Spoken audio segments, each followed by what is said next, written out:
Hello, good morning friends. আশা করছি তোমরা সবাই ভালো আছো। তো শুভ নববর্ষের প্রীতি ও শুভেচ্ছা জানাই তোমাদের। এই দেখো, আমার শাশুড়িমা একটা শাড়ি দিয়েছিলেন আমাকে পরার জন্য। তো এইটা পরে নিয়েছি আমি এখন, তোমরা দেখতেই পাচ্ছ। তারপরে আমি এলাম ঠাকুর ঘরে পুজো করতে।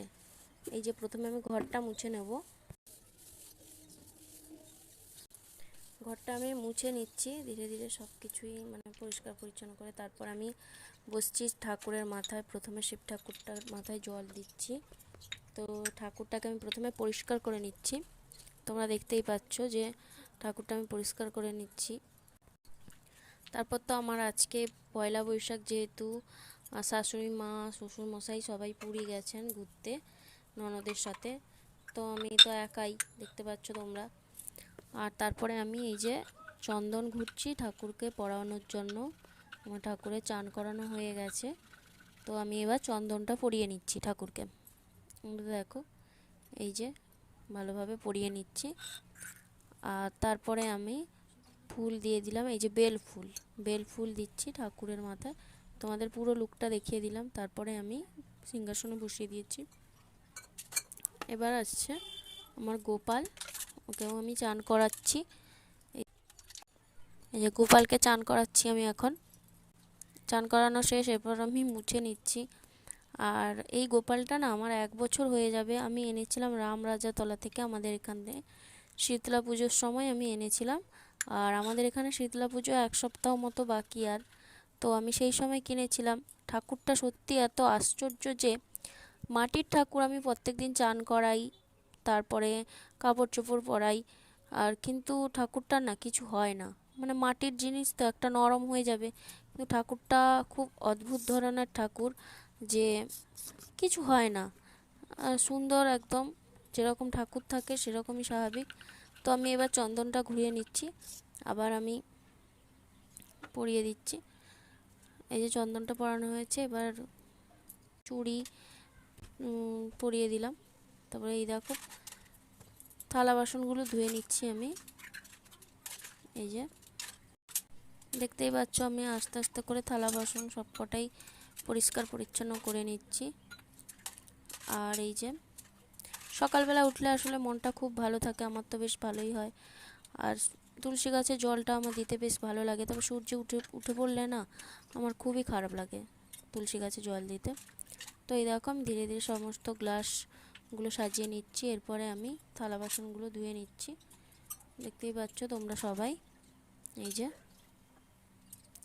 তারপরে আমি কি বলবো, আজকে আমার একটা ইচ্ছে পূরণ হতে চলেছে। তোমরা ব্লগটাই থাকো, তোমরা সবাই দেখতে পাবে কি ইচ্ছে বা কি ব্যাপার। বর্তমানে এবার আমি ঠাকুরকে গ্লাসগুলোতে জল দেওয়ার পর খাবার দেব ঠাকুরকে। তার জন্য ঠাকুরের খাবার যেটা সেটাই দিয়েছি। এই যে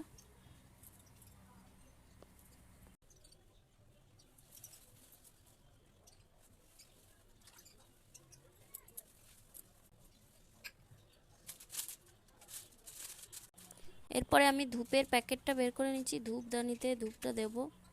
এই যে জ্বালিয়ে নিচ্ছি, ধূপটা জ্বালানোর সময় ধূপটা ঘুরিয়ে নিলাম।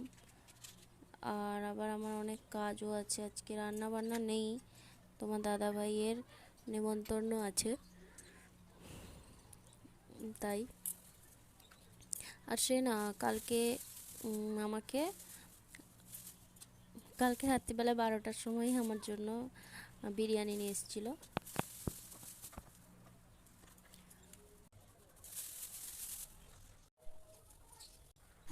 দেখো, এবার আমি জামা কাপড়গুলো শুকিয়ে নিয়েছি। তারপর আমি গাছে জল দেব, কারণ আমরা জানি যে একটি গাছ একটি প্রাণ। গাছে জল দেওয়া শহর বাজারে তো গাছপালা দেখাই যায় না, যেইটুকু ছাদে লাগানো থাকে গাছগুলোকে জল না দিলে তো আমি সেইগুলোরই পরিচর্যা করব, কারণ গাছেরও প্রাণ আছে। আমি মনে হয় আমরা সবাই জানি, তো আমি একটি গাছ একটি প্রাণ, যেহেতু আমি গাছপালা নিয়েই শহরের পরিবেশে গাছপালা তো খুব থাকে না, এখানে অনেকটাই কম গাছপালা দেখতে পাই, তাই আমি ভাবি যে ছাদটাকে আমার গাছ বাগান করে তুলবো।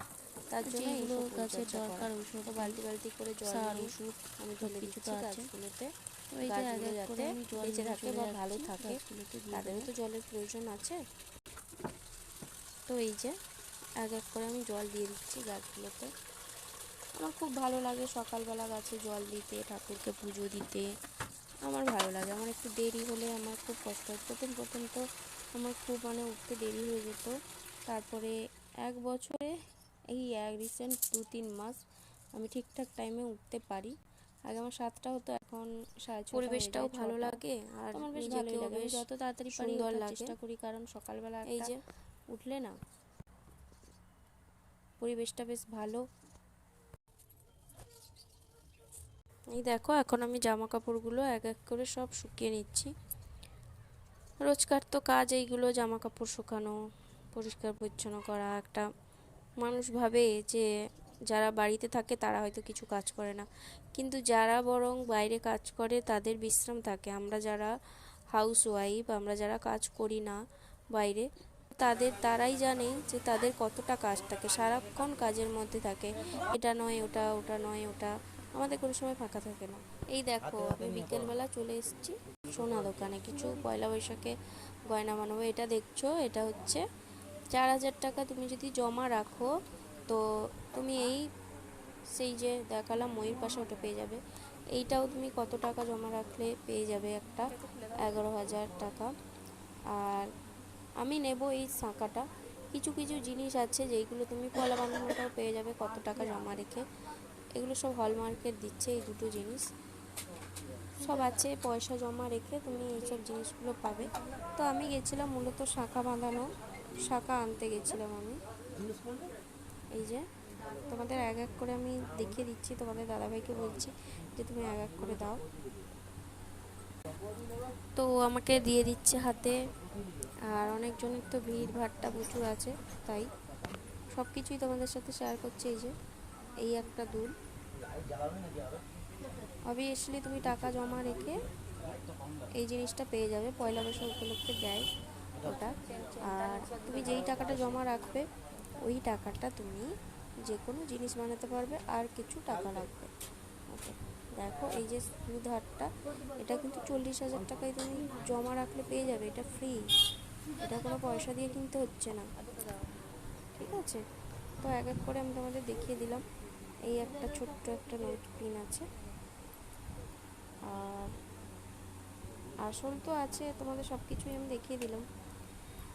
এই যে এটা একটা টাব আছে, ঠিক আছে?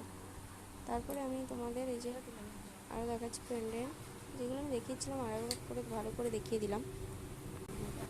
এটা হচ্ছে আংটি, ছেলেদের আংটি, ঠিক আছে? এগুলো কিন্তু ফ্রিতে পাবে। আর আমি এই শাঁখা বাঁধানোটাই নিয়েছি। তারপর সামনেটা হেভি, খুব দারুণ ছিল। এই যে নেকলেসটাও বেশ সুন্দর। পয়লা বৈশাখ উপলক্ষে কিছুটা ডিসকাউন্ট আছে, দেখতেই পাচ্ছ তোমরা। এটা কিন্তু লোকনাথ জুয়েলার্সের তরফ থেকেই দিচ্ছে। কিছু টাকা জমা রাখলে ফ্রিতে এইগুলো তুমি পাবে। এই টাকাটা তোমার কোনো কিছুই কোথাও যাবে না। এই যে রাত্রিবেলা একটু রেডি হয়ে নিয়েছি, যেহেতু পয়লা বৈশাখ বলে কথা, বরকে বললাম যে চলো ফুচকা খেয়ে আসছি। জাস্ট ফুচকাই খেয়েছি, আর কিছু নিইনি, কারণ এত টাকার জিনিসটা নিলাম। তাই এই যে নেকলেসটা আবার আমি তোমাদের দেখিয়ে দিই।